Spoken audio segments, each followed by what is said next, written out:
Hey everybody, welcome back to another episode of Kavinsky's Tutorials.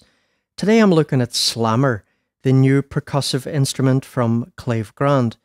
If you're familiar with a couple of their recent apps like Pipa or Ting, you'll already have some idea of how this works and what it might sound like. It sounds very good in my opinion. This is a bit more like a traditional drum kit in some ways than either of those instruments, but it's definitely got its own very unique flavor. First, let me just mention I've got 3 copies of the iOS version to give away. So I'm looking at this on iOS, but there's a desktop version too, and everything that I cover in this video will also be valid for the desktop version. But the copies of the app that I have to give away in today's video are for the iPad version. This is only available for iPad, not for iPhone. All the details of what you've got to do to win are in the pinned comment at the top of the YouTube comment section as usual. Good luck everyone. Now, let's first see what we've got here. So first I'll just let you hear what it can sound like. So I've opened up one of the presets here called Tuned Pipes 1. And we don't play this on the actual surface itself. You need to play it with an external keyboard or the keyboard in your host app or DAW or whatever. So here I've got the AUM keyboard set up.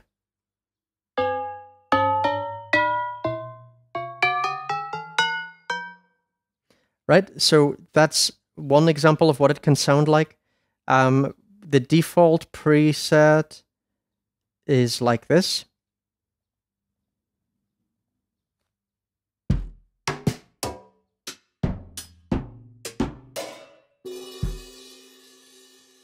Okay, so that gives you a kind of idea. Now, if we click there, okay, so we click on this little menu, this is where we set the instrument that is going to be played by this particular MIDI note, right? So it makes sense to look at the app actually from the bottom left over in this direction, and then here second row, third row. So we can see here that currently C note is assigned to the bass drum, and a C sharp to snare. And these are nicely sampled, very, very velocity sensitive. Okay, here we control the panning for each instrument. Right, you get the idea there. Double click to reset. When we click on this, we get this other page that opens up for the instrument settings, and here we can control things like gain, pan, pitch, decay, the transients. I'll talk in more detail about these later in the video. We've got control over velocity, EQ, send to the reverb. This is the area where we set our reverb, global reverb for the whole instrument.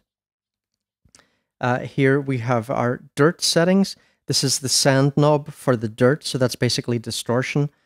So here we set globally the distortion for the app, and here we tweak whether this particular bass drum will use that distortion or not, and how much it will use. Okay, over here, this tone knob to change the sound a little bit. So this is basically like a filter, low shelf and high shelf filter, and over here we have the EQ. So before I look in any more detail at the app, let's listen to a few examples that I made playing around with this, give you an idea of what it can sound like. Now, this example is using a drum sequencer for one of the instances of Slammer. This drum sequencer was made by Aqeel from the Audiobus Forum, who is the YouTuber Outside the Synth. So he's going to do a walkthrough on this. It's a really, really great sequencer. So I'll put a link to his YouTube video above, or if he hasn't sent me the link yet by the time I publish this video, I'll put a link to his channel, and probably by the time this video comes out, my video comes out, his video will be out. I think this is a very cool instrument. So this is just a little sort of IDM jam type thing. Just giving you a sample of what it can sound like. This is not a performance.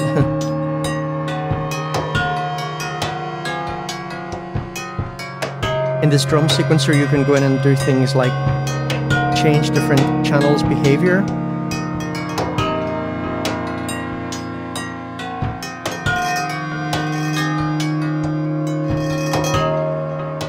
In this next example, I'm playing Slammer with Rosetta particles and using 2 instances of Gauss in various creative ways, mainly as delays.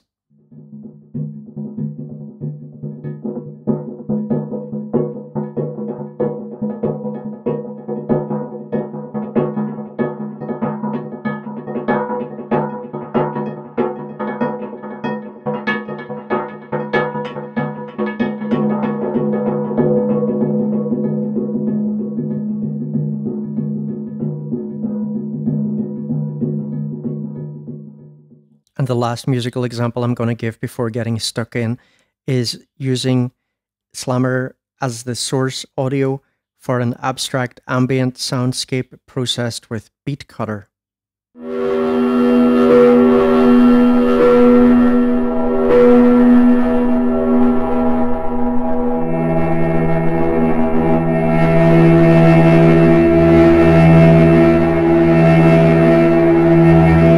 Okay, so I want to give you an idea of what the presets sound like. So I'm using an arpeggiator, IoniRX, and I'm using this app MIDI curve to randomize the velocity a little bit, because I want you to hear, what it'll sound like maybe a bit when a player is actually playing. The velocity response is going to be more varied.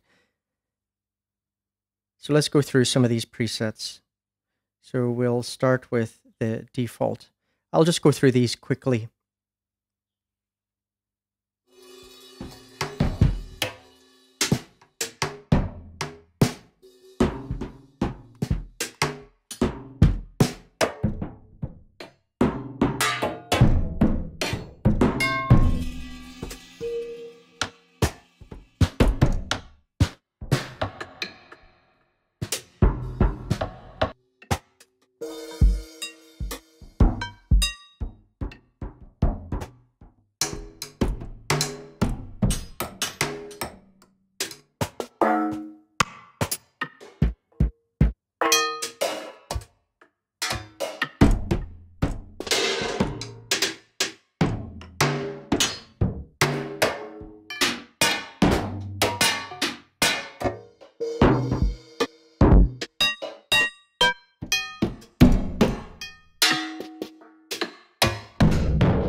These tuned ones are definitely my favorites.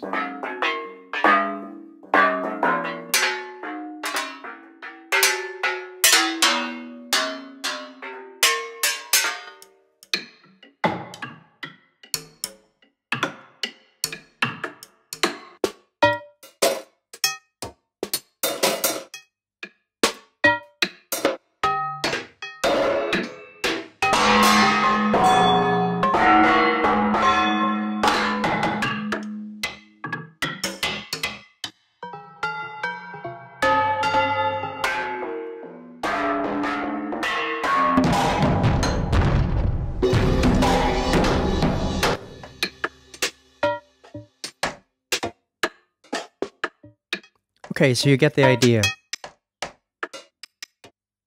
Now we can take a walk through the interface. So here again we have our 12 instruments, panning slider for each one at the bottom. Here we can control the gain amount for each one. Click here. Here we come into instrument settings. And here, first of all, we can select exactly what instrument will be played by that note. So let's just do this with the C one for convenience. First, let me send in my keyboard.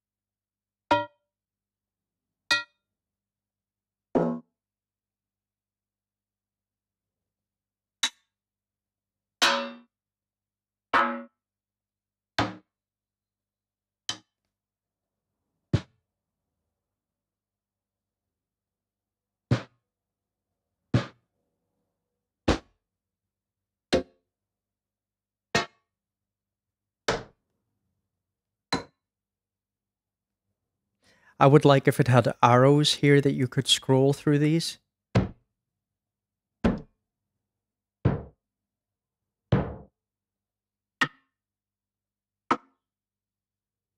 Okay, so that's your choice of instruments. Now remember though, there are a lot of different effects you can apply.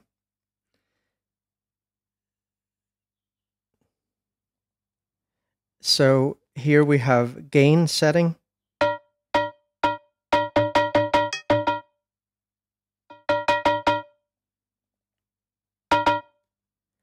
Panning. Pitch. So this is an important one. If you're making your own kits, you're probably going to want to go in and pitch each of the drums exactly right for the tune that you're playing onto.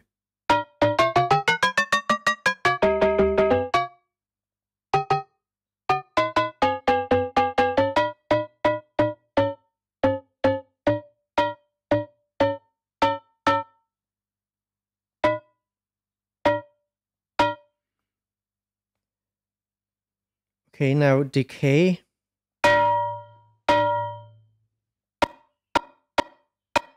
So if you want, you can keep really short decay and get something that's quite glitchy. Now here is how noticeable the attack will be. Down here we have gain curve and the range. So you can see that represented visually here.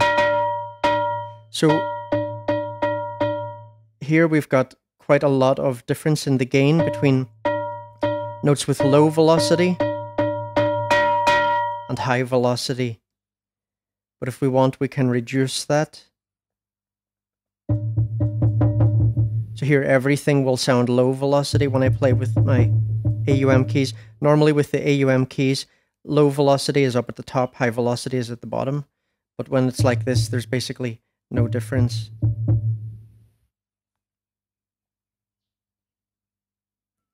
And here everything will be quite high gain.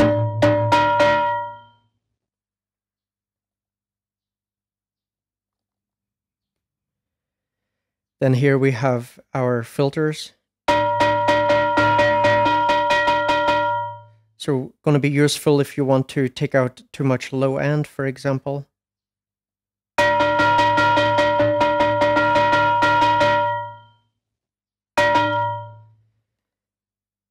Here's the send to the reverb. So how this sounds will depend on how the main reverb is set up.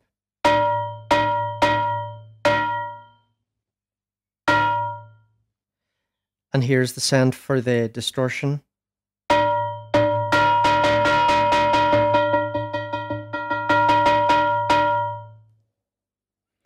So got a choice of different reverbs. So let's put up our send reverb pretty high.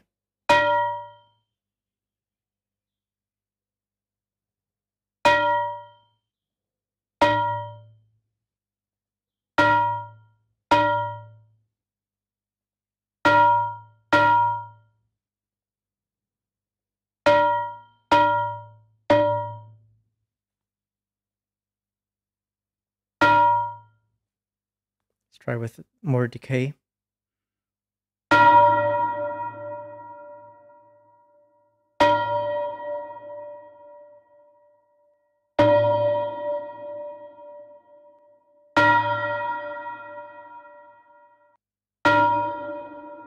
Nice sounding reverb.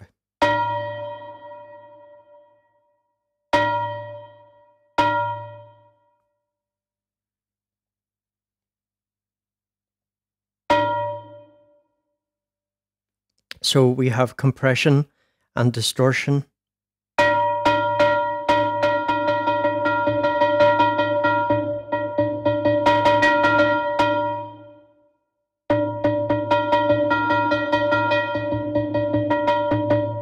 Now remember, this will vary a lot depending on how much we're sending.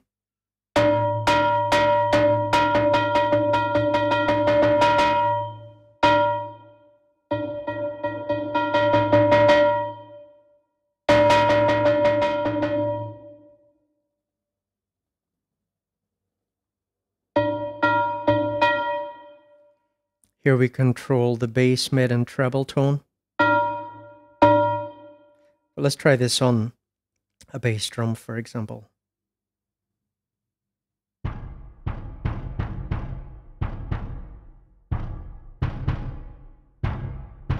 Be my baby.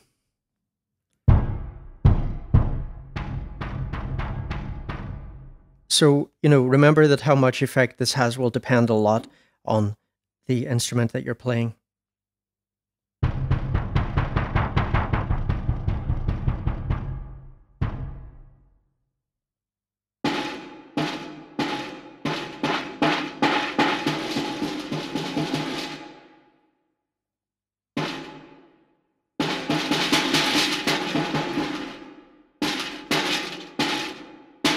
So this really makes a difference. So again, when you're setting up a kit, you're going to want to adjust this individually, probably. So just in summary then, what's the overall impression? I think some very good sounds. I'm particularly fond of the tuned things. And these tuned instruments can sound really fantastic through a delay. Actually recently did a video on 20 great iOS delays. One of them was Eventide Ultra Tap. Particularly if we put on a nice bit of reverb on top as well, like something from Alteza, for example, which is really my go-to ambient reverb.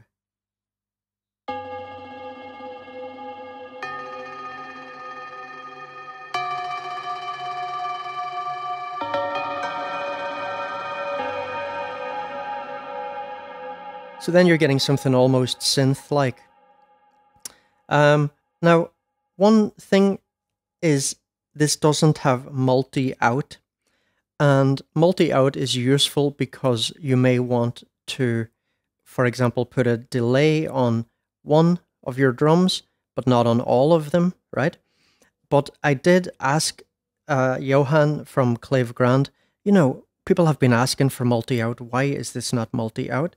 And he got back to me, and this is what he said.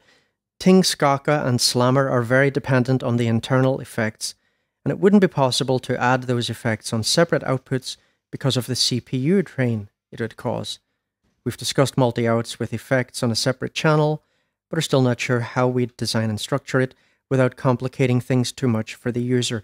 So I would say to people, in the meantime, your main workaround would be, I think, to use 2 instances. I mean, it's not that heavy. It depends, how many things you're running in a session. But let me see what it's going to go up to if I bring in another instance here.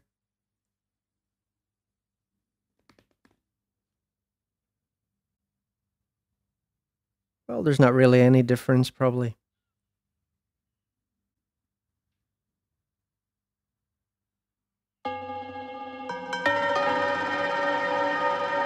So that would be my workaround, just use 2 instances. Not that big a deal. Alright everyone, thanks for watching, and I'll see you in the next video. Take it easy, folks.